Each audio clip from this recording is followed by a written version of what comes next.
Well, hello there, and welcome to another training nugget. In this video, I will be showing you how to set up permissions in ClickUp. Let's get started.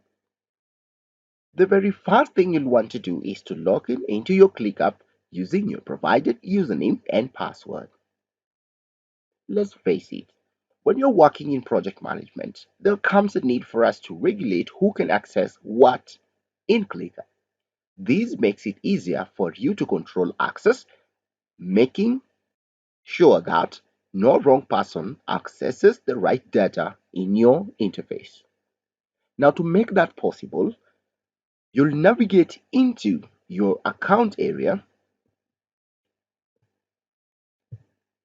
and from security and permission, I'll click on that. So you'll have a number of security options you can customize to make sure that your ClickUp functions exactly the way you want, and of course allows wanted people to access different resources within ClickUp. The first options at the very top here includes the two-factor authentication, signing in with SSO, very common, but again, my interest is on the advanced permission option. I'm using a basic account and some of these options are not activated. But on your end, if you're using an advanced account, then you have the ability to state what a guest can do, what a member can do, and what an admin can do. So if you're setting up an individual as a member, probably you will limit their access into editing or removing other members, or maybe you want them not to have the ability to edit statuses within ClickUp. If you scroll down at the very bottom, definitely you can talk to the sales team to purchase your premium version to get some of these documents or some of these functions.